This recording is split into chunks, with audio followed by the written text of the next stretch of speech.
Hello guys, welcome back to the channel YouTube demystified. And चलिए continue करते हैं हमारे बीए फिलोसफी ऑनर्स के सेमेस्टर 2 के कोर्स के साथ। एंड हम लोग अभी करंटली डिसिप्लिन 6 कर रहे हैं, एथिक्स। तो इसके nature and development of morality मैंने ऑलरेडी यूनिट 1 का हाफ पार्ट जो है वो वीडियोज में कवर कर लिया है, so you can go and check it out. Now we will talk about something about cultural relativism. ठीक है, अब देखिए मोरालिटी जो है वो हर सोसाइटी में इट इज डिफरेंट। हर सोसाइटी में मोरालिटी के डिफरेंट मीन्स होते हैं और it is a convenient term for socially approved habits. ठीक है, so different cultures have different moral codes, अलग अलग वो होते हैं। अब देखिए इसमें मैं आप पर आपको एक एग्जांपल बताती हूँ। डेरियस जो थे वो पर्शिया के किंग थे, एंशियंट पर्शिया के किंग थे, जो भी प्रेजेंट डे ईरान है, ओके, पर्शिया। सो वहां पे उन्होंने दो कल्चर्स देखे। एक था इंडिया में, जब वो when he came across कैलाटियंस।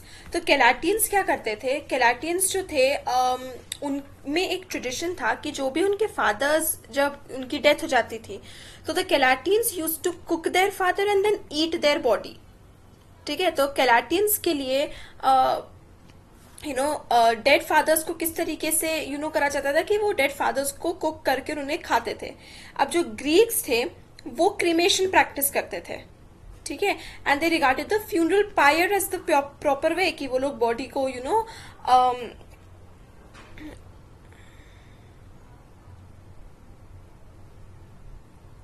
so for dead bodies, for Greeks, the disposal of dead bodies was done through cremation. Bodies को जला के, जैसे हम करते हैं ना, हिंदू धर्म में भी करा जाता है, तो बॉडीज को जला दिया जाता है। एंड कैलाटियंस के लिए डेड बॉडी कैसे डिस्पोज करते थे, उनके उसको कुक करके खा लेना। अब डेरियस ने एक बार क्या सोचा कि ये इतने डिफरेंसेस को देख के व्हाट ही डिड वाज कि उन्होंने कुछ ग्रीक्स को बुलाया और कुछ कैलाटियंस को बुलाया। ठीक है, एंड ग्रीक्स को बोला कि यू डू वन थिंग, ये this is one of the dead people's body from your group and all, you cook it and eat it. So Greeks were very shocked कि how can we do that, this is not the correct way to dispose of the body. हमें पूरी, हमारे इसमें भी होता है कि हम लोगों को पूरी प्रॉपर प्रक्रिया करनी होती है। देयर सो मेनी डिफरेंट जो थिंग्स दैट हमारे लिए भी, हर किसी के लिए अपने अपने उसमें होता है कि जैसे जो हिंदूज होते हैं उनमें 13वीं एंड ऑल दैट, मुस्लिम्स में जो एक 40 डेज का पीरियड होता है एंड ऑल दैट स्टफ। तो एक प्रॉपर पूरा उसका रिचुअल होता है टू डू। और फिर वो कैलाटियंस को बुलाया और कैलाटियंस को बोला कि डू वन थिंग, ये दिस इज योर डेड मतलब dead member of the community, you burn his body. So जब ग्रीक्स को बोला गया कि आप डेड बॉडी को कुक करके ईट करो, और जब कैलाटियंस को बोला गया कि आप बर्न करो, तो both of them were shocked कि हाउ कैन यू से, मतलब आप ऐसा कैसे कर सकते हैं हम, क्योंकि कैलाटियंस के लिए to burn the body was something horrendous, और ग्रीक्स के लिए उनके डेड फोर फादर्स की बॉडी को, हम लोग भी if we think about it that अगर कल से बोला जाए कि whoever dies in उसमें you cook their body and eat, तो we will be horrified by the thought, क्योंकि वी हैव नेवर एक्सपीरियंस्ड और डन समथिंग लाइक दैट। तो ये जो है ये story is recounted by Herodotus in his history, that is the book, मतलब the writer given by Herodotus. And वो इसमें एक रिकरिंग थीम एक वो करता है कि अलग अलग कल्चर्स के अलग अलग मॉरल कोड्स होते हैं। ठीक है, कैलाटियंस ने जब सुना कि बॉडीज को बर्न करे, they were horrified by the thought कि how can we do that, this is not the correct way of disposing the body. जब ग्रीक्स ने सुना कि हम बॉडी को ईट करें, so they were horrified by that thought कि how can you eat the body of your dead forefathers. तो बात यही है कि अलग अलग कल्चर्स के अलग अलग ग्रुप, अलग अलग मॉरल कोड्स होते हैं, अलग अलग ट्रेडिशंस होते हैं। ओके, इसके बहुत सारे एग्जाम्पल है। अब जैसे कि अर्ली मिड 20th सेंचुरी, तो 20th सेंचुरी मतलब अर्ली मिड 20th सेंचुरी मतलब 1900 से 1950 के बीच में, अब जो अलास्का में एस्किमोज जो है अलास्का के नेटिव पीपल है, ठीक है, that is northern Canada, Greenland, north eastern area वगैरह है। तो none of these groups today call themselves Eskimos, उनको अपने आप को एस्किमोज से बनाते, बट वो पहले थे, उनको पहले एस्किमोज जैसे रेफर किया जाता था। वो स्मॉल सेटलमेंट्स वगैरह ये सब देखिए आपको वो है, मैं आपको राइट पॉइंट पे गया हूं तो, कि एस्किमोज में एक ट्रेडिशन था कि they used to offer their women to the guest. आप समझ रहे हैं कि जैसे जब हमारे यहाँ कोई गेस्ट आते हैं, व्हाट डू वी डू, आप पानी लेंगे, हम उनको स्नैक्स ऑफर करते हैं, कुछ खाने पीने का। But Eskimos had the tradition was कि कोई गेस्ट आते हैं, they used to share their wives with the guest, lending them out for the night as a sign of hospitality. तो जैसे we share snacks with we offer snacks to our guest, the Eskimos use to offer their wives to the guests. Now just think of it कि ये इसलिए था क्योंकि वो एक dominant mail, मतलब एक मेल डोमिनेटिंग सोसाइटी थी, वेमेन को मिसट्रीट किया जाता था. And you know, within a community, a dominant male might demand and get regular sexual access to other men's wives. Eskimos में ट्रेडिशन था कि दूसरे मैन की वाइफ के साथ वो हो सकता था. लेकिन विमेन के पास भी एक पावर थी कि वो सिंपली अपने हस्बैंड को छोड़ के नए पार्टनर्स ले रहे. मतलब this was the kind of arrangement. And जो अर्लियर हस्बैंड थे वो बहुत ज्यादा ट्रबल नहीं बनाते. मतलब this is something that is very shocking to us कि ये मैरिज को बहुत ही अलग तरीके से प्रैक्टिस करते हैं. For the marriage we can not think of something like this in our culture. How can you say कि उसकी wife leaves them and husband can go out with any other person's wife and stuff like that. But again this is their culture. They have different moral codes and ये चीज हमें accept करना पड़ेगा कि अलग अलग कल्चर्स के अलग अलग मॉरल कोड्स. और इसमें ऐसे ही यहाँ पर और एग्जाम्पल दिए हुए कि कैसे, क्योंकि एस्किमोज जो थे, because they use to live in harsh conditions, Arctic area में बहुत ठंड, scarcity of food, scarcity of resources, तो वो लोग ह्यूमन लाइफ के बारे में ज्यादा केयर नहीं करते थे. उनके लिए इन्फेंटिसाइड बहुत कॉमन था.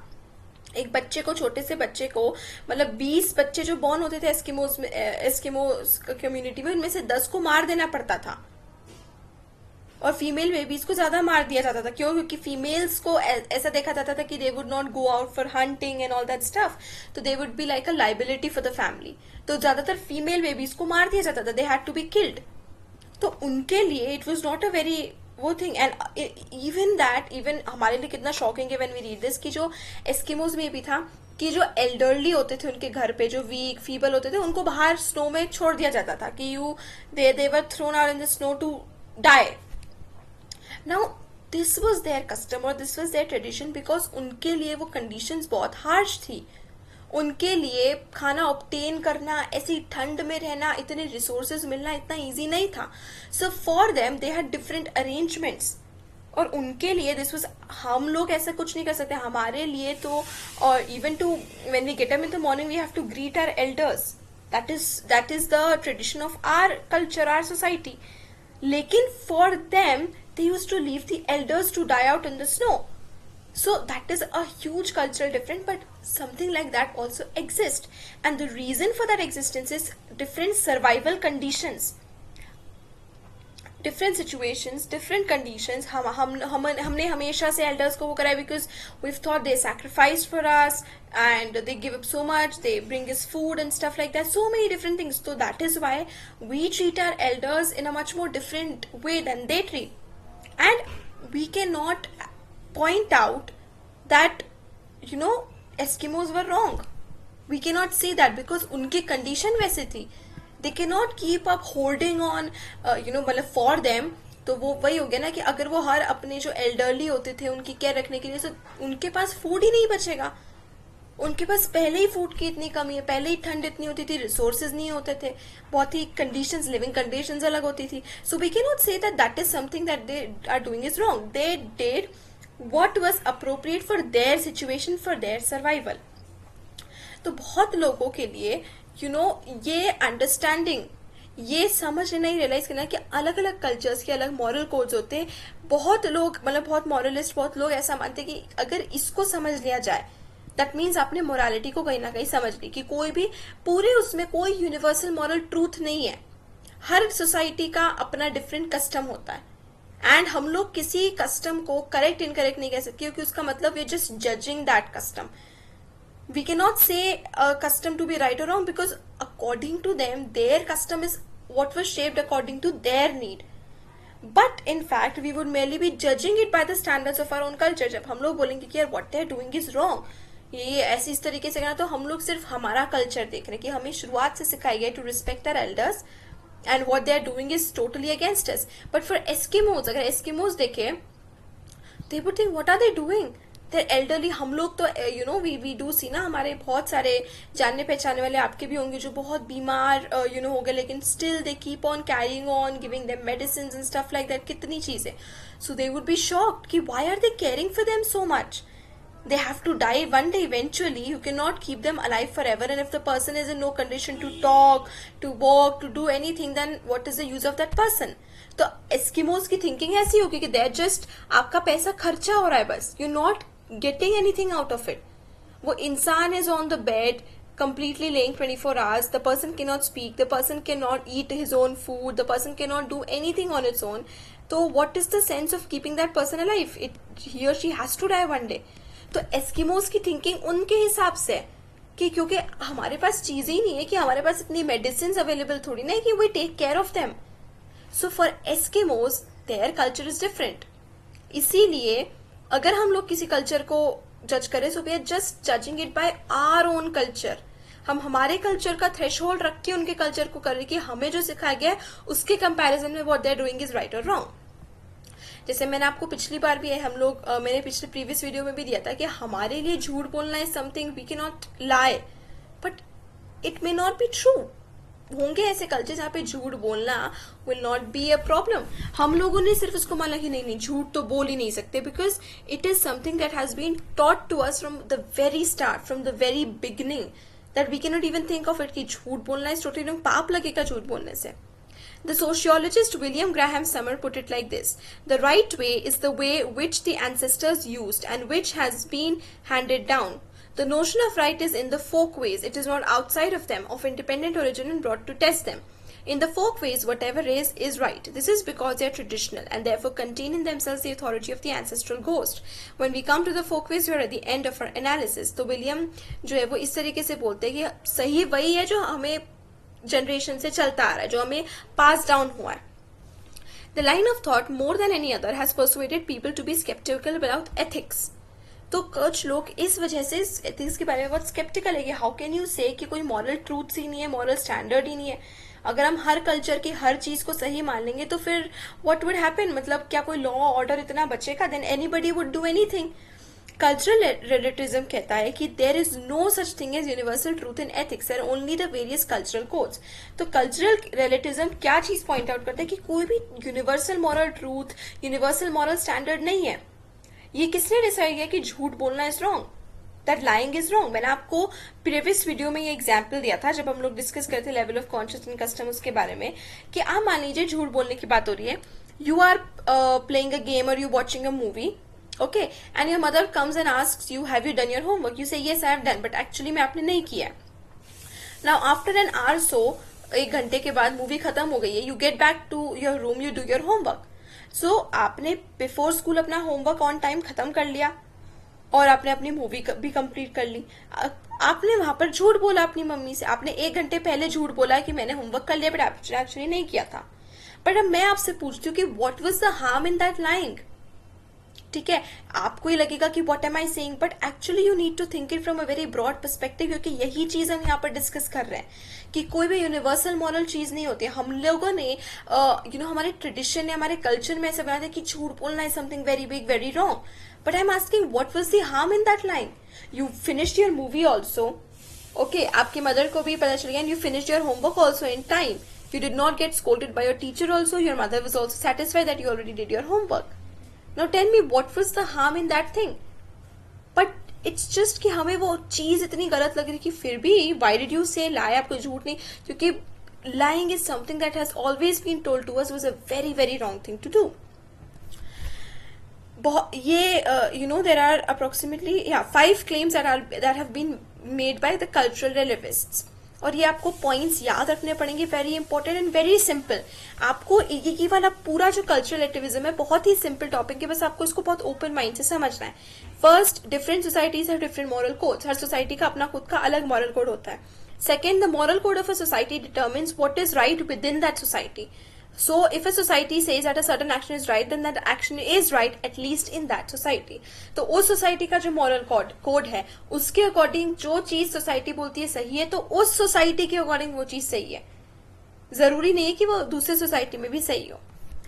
There is no objective standard that can be used to judge one's code as better than others.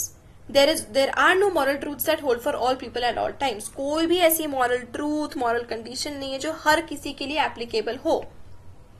कोई स्टैंडर्ड नहीं है, आप कंपेयर ही नहीं कर सकते कि यार उनका स्टैंडर्ड, उनका कल्चर जो है वो इनके कल्चर से बेटर है या डाउनग्रेडेड है या ऐसा है वैसा है. No, there are no standards.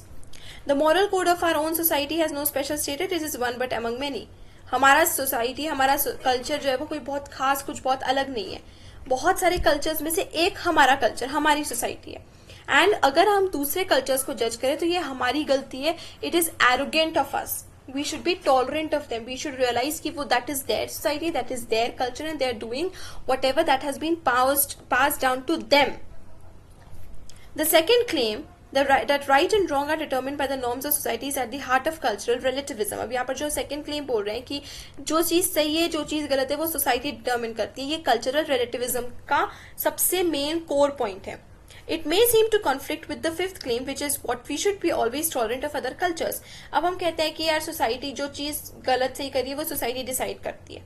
Society के लिए जो सही है वो सही है, जो गलत है वो गलत है.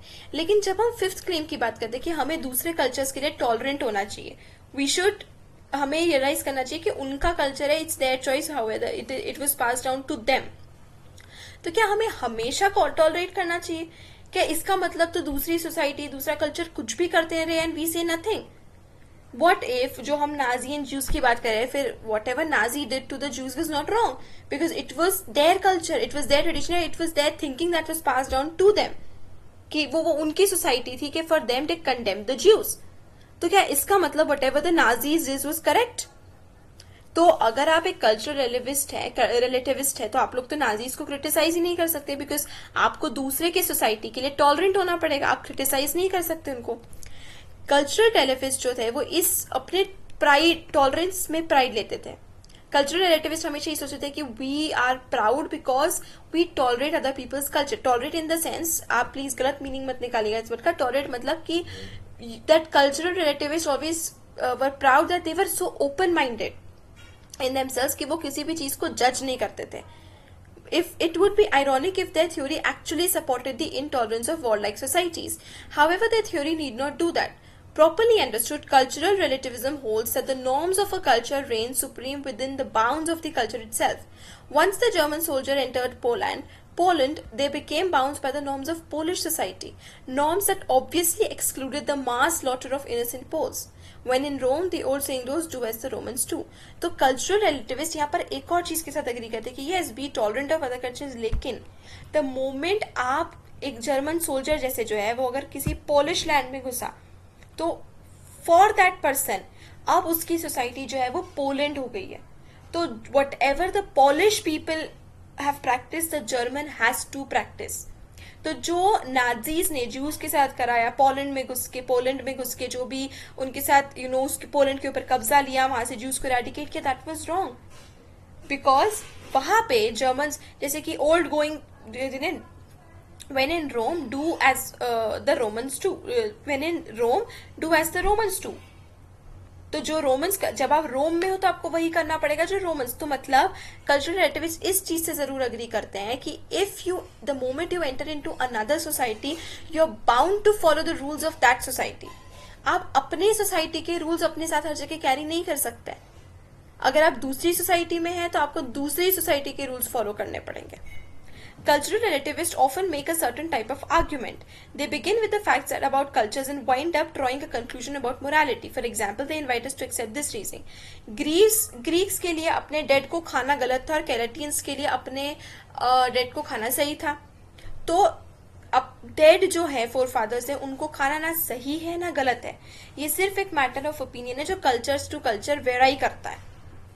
ठीक है. या फिर अगर हम दूसरा एग्जाम्पल मान लें कि एस्किमोस के लिए इन्फेंटिसाइड कुछ गलत नहीं था. अगर हम उनसे आके बोले कि how can you do that, how can you kill a newborn baby, तो वो बोलेंगे कि व्हाट शुड वी डू, हमारे पास है ही नहीं फूड खाने के लिए, उनको क्या करें, उनको जिंदा रख के हम उनको भूखा रखे, हम उनको पहले ही मार देते, so they did not suffer that much. तो अमेरिकन के लिए इन्फेंटिसाइड बिल्कुल इमोरल है, they can not kill a baby. But Eskimos would say that what is the harm in that.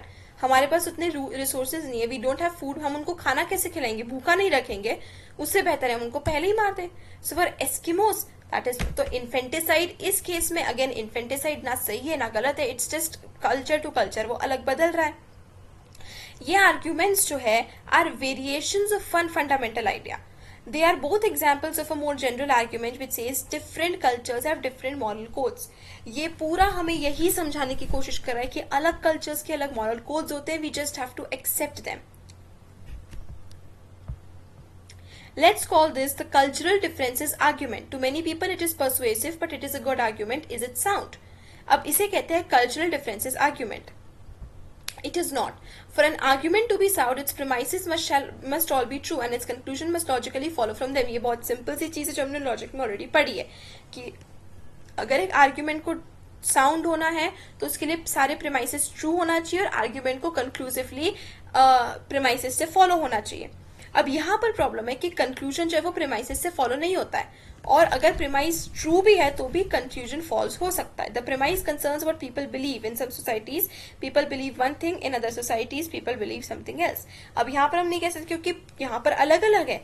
एक सोसाइटी में पीपल कुछ और बिलीव करते हैं, दूसरी सोसाइटी में पीपल कुछ और बिलीव करते हैं. तो कंक्लूजन यही है कि however concerns what really is the case. This sort of conclusion does not follow logically from that sort of premise. In philosophical terminology, this means that the argument is invalid. तो हम किसकी बात करें कि जैसे आप ग्रीक्स और कैलाटियंस का यहाँ पर जो आगे एग्जाम्पल दिया हुआ है, ग्रीक्स के लिए अपने डेड को खाना गलत था और कैलाटियंस के लिए डेड को क्रीमेट करना गलत था. From the mere fact that they disagreed, there is no objective truth in the matter. मतलब कुछ ट्रू चीज बचती नहीं है. आप बहस कर लो तो ग्रीक्स अपना वो आर्ग्यूमेंट देंगे, कैलाटियंस अपना स्टैंड पॉइंट देंगे. तो आप डिसाइड नहीं कर पाओगे कि बेटा द ग्रीक आर राइट और द कैलेटियंस आर राइट. अब ग्रीक्स बोलेंगे how can you eat them, he और she was your father and stuff like that. Callatians बोलेंगे व्हाई, वो मर चुके हैं, there is nothing left in them. How can you say कि how can you not eat them, they are just nutritious to you. तो Callatians का view अलग है, ग्रीक्स का व्यू अलग है. No, it does not. There might be an objective truth that neither party sees, a truth that only one party sees. अब यहाँ पर बोलोगे कि आप कितना भी बहस कर लो, यहाँ पर कोई ट्रूथ बचा ही नहीं, आप बोल ही नहीं सकते, डिसाइड ही नहीं कर सकते क्या सही है क्या गलत है. लेकिन ऐसा नहीं है. एक ट्रूथ ऐसा है जो सिर्फ एक ही पार्टी देखती है, जो एक ही साइड देखती है. इसका मतलब एक डिफरेंट मैटर, हम एक डिफरेंट एग्जाम्पल से समझने की कोशिश करते हैं कि what is that one objective truth that only one party sees. कुछ सोसाइटीज में पीपल बिलीव करते हैं कि अर्थ जो है वो फ्लैट है. दूसरी सोसाइटी में जैसे हम लोग खुद बिलीव करते हैं कि अर्थ जो है वो एक स्फीयर या इलिप्टिकल शेप में है. तो does it follow from the mere fact that people disagree that there is no objective truth in geography? Of course not. We would never draw such a conclusion. We realize that members of some societies might simply be wrong. Even if the world is round, some people might not know it. अब यहाँ पर क्या हो रहा है, कुछ societies में ऐसा बिलीव होता है, कुछ लोग ऐसा बिलीव करते हैं कि अर्थ फ्लैट है, बट हमें पता है कि अर्थ फ्लैट नहीं, अर्थ स्फीयर है, उसका शेप अलग है, इट्स नॉट फ्लैट. तो यहाँ पर हम ये नहीं कह सकते कि it's their society, it's their thinking, they are not wrong. No, they are wrong. We know that कि दे आर रॉन्ग. और अगर वर्ल्ड राउंड भी है तो some people might not know it. हम लोग ये बोलेंगे कि you don't know that it is round because you must have not seen it, but you can not say that it is flat because it is not. Similarly there might be some moral truths that are not universally known. तो जिस तरीके से हम यहाँ पर objectivity of truth की बात करें कि it's just not a matter of opinion कि आप बोलो अर्थ फ्लैट है तो फ्लैट हो गया, यू आर ऑल्सो राइट, आपकी ओपिनियन मैटर करती है. No, it's simply that you don't know about that thing, that's why you're making a wrong statement about it. इसी तरीके से कुछ moral codes भी ऐसे होते हैं जो यूनिवर्सली अप्लाई होते हैं, बस यूनिवर्सली नोन नहीं होते हैं, सभी को उनके बारे में पता नहीं होता है. The cultural differences argument tries to drive a moral conclusion from the mere fact that people disagree. तो cultural differences argument जो है वो यही एक moral conclusion draw out करने की कोशिश करता है जो सभी लोगों को यूनिवर्सली एप्लीकेबल हो, लेकिन ये इम्पॉसिबल है, ऐसा हो ही नहीं सकता. This point should not be misunderstood. We are not saying that the conclusion of the argument is false, for we have all it still could be true. The point is that cultural differences argument does not prove that it is true, rather the argument fails. अब what follows from cultural relativism? अगर cultural relativism सच है तो उससे क्या हमें मिलेगा? Cultural relativism के different societies के डिफरेंट मॉरल कोड्स होते हैं, ऑल दैट स्टफ. अगर वो सच है तो what do we learn from it? हमने जो पहले पैसेज किया था उसमें क्या विलियम ग्राहम समर ने स्टेट करा था कि कल्चरल रिलेटिविज्म क्या है, कि you know different society outside of it and all that stuff. वो कहते हैं कि only measure of right and wrong is the standard of one society. The notion of right is in the folkways, कि what ever has been pass down to you वो आपके लिए सही है, और जो you know that is the folk way is the right way, और वो it is not outside of them, of independent origin and brought to test them. In the folk ways whatever is right. तो folk ways में मतलब हमारी society में जो सही है वो सही है. अब मान लीजिए इस चीज को हम सही लेते हैं कि हमारी सोसाइटी में जो सही है वो सही है, अब इसका क्या कॉन्सिक्वेंस होगा? पहला, we could no longer say that the customs of other societies are morally inferior to our own. क्योंकि अगर हम ये चीज मानने लग जाए कि हर सोसाइटी अपने लेवल पे डिफरेंट है, जिस सोसाइटी में जो हो रहा है वो सही है, तो हम लोग कंपेयर ही नहीं कर पाएंगे। हम लोग ये नहीं कह सकते कि वो उनकी सोसाइटी हमारी सोसाइटी से ऊपर है या नीचे है। This is one of the main points stressed by cultural relativism, that we should never condemn a society merely because it is different. This attitude seems enlightened, especially when we concentrate on examples like the funerary practice of the Greeks and Calachians. तो हमें किसी भी society को जज या condemn नहीं करना चाहिए just because their principles, their traditions are different. However, if cultural relativism were true, then we would also be barred from criticizing other more harmful practices. पर अगर हम लोग चले cultural relativism को true माने थे कि उनकी society है, they have different moral codes, we should not criticize them, we should not judge them. तो ऐसे में तो दूसरे कल्चर या दूसरी सोसाइटी जो लोगों के साथ मिसट्रीटमेंट कर रही है, तो ऐसे तो कोई सोसाइटी उनके खुद के लोगों के लिए डेंजरस बन सकती। जैसे जो चाइनीज गवर्नमेंट है, उनकी बहुत लंबी हिस्ट्री की वो जो भी पॉलिटिकल प्रोटेस्ट या डिसेंट होते हैं उसको सप्रेस करना, बहुत सारे लोगों को जेल में डाल देना just because they were protesting against the ruling government.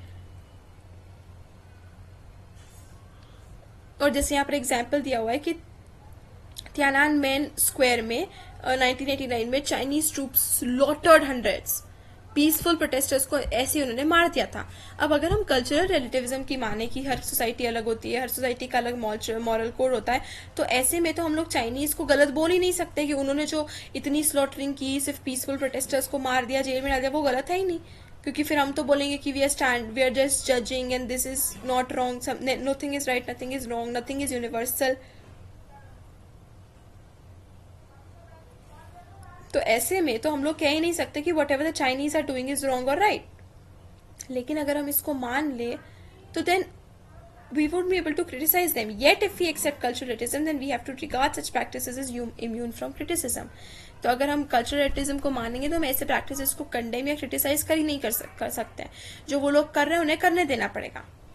We could no longer criticize the code of our own society. हम लोग हमारी सोसाइटी के कोड को भी फिर क्रिटिसाइज नहीं कर पाएंगे, बिकॉज हम लोग बोलेंगे कि हमारी सोसाइटी में जो है वो बिल्कुल सही है और हर सोसाइटी अलग होती है। हमारी सोसाइटी में this is a way of doing things, तो हम लोग हमारी सोसाइटी के मॉरल कोड्स को भी क्रिटिसाइज नहीं कर सकते।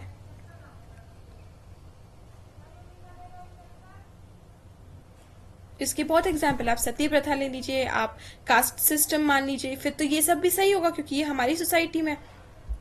If it does, then there is no way it can be wrong. अगर हम कल्चरल रिलेटिविज्म फॉलो करें तो ये सब गलत था ही नहीं। सती प्रथा was right, caste system was right, जो हम डिस्क्रिमिनेशन करते थे वो सही था क्योंकि वो हमारी सोसाइटी थी, हमें वो पास डाउन हुई थी हमारे एंसेस्टर्स से। ये जो इम्प्लीकेशन है कल्चरल रिलेटिविज्म का, ये बहुत ही डिस्टर्बिंग है क्योंकि few of us think that our societies code is perfect. हमें बहुत लोग बोलते हैं कि यार हमारी तो सबसे अच्छी, हमें जो भी सिखाया जाता है इट इज बेस्ट। हम लोग यही सोचते कि इट इज परफेक्ट।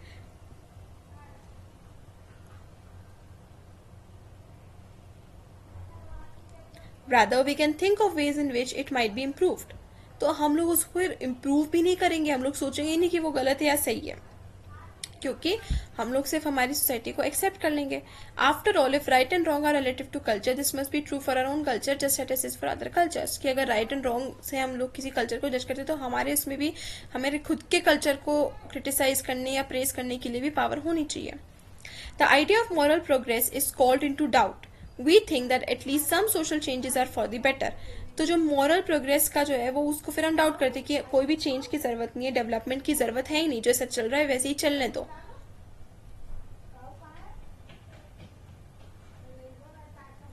जैसे पहले women in society were narrowly defined, ठीक है, उनको हम लोग डेफिनेशन नहीं देते थे, उनको स्पेस नहीं देते थे उनकी खुद की, तो we won't be able to criticise them then. If cultural relativism is correct, can we legitimately view this as progress? पर अगर हम कल्चरल रिलेटिविज्म को ट्रू माने, इन सब चीज़ों को फॉलो करें, तो क्या हम कह सकते हैं कि कल्चरल रिलेटिविज्म जो है वो फिर प्रोग्रेस करेगा, डेवलपमेंट करेगा? प्रोग्रेस का मतलब होता है कि पुराने तरीकों को नए बेटर तरीकों से रिप्लेस करना, उसको कहते हैं प्रोग्रेस, जब हम बेटरमेंट की तरफ बढ़ रहे हैं। तो अगर हम ओल्ड फेज को कन्फ्रंट ही नहीं करेंगे तो, और हम उनको जैसे है वैसे के वैसे एक्सेप्ट कर लेंगे, तो प्रोग्रेस हो ही नहीं पाएगा।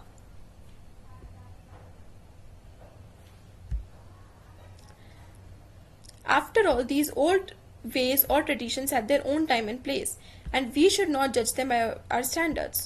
तो sexist 19th century society was a different society from the one now inhabit. Thus, a cultural relativist could not regard the process that women have made their centuries as being real progress. तो cultural रिलेटिविस्ट जो होंगे वो लोग जो women ने इतनी मेहनत करी अपने लिए सोसाइटी में पोजीशन बनाई उसको वो लोग सही बोल ही नहीं सकते कल्चरल रिलेटिविस्ट, क्योंकि कल्चरल रिलेटिविस्ट के अकॉर्डिंग जो पास्ट में था वो is that has to be carried on forward, वैसा ही चलने देना, उसमें चेंजेस नहीं लाना है.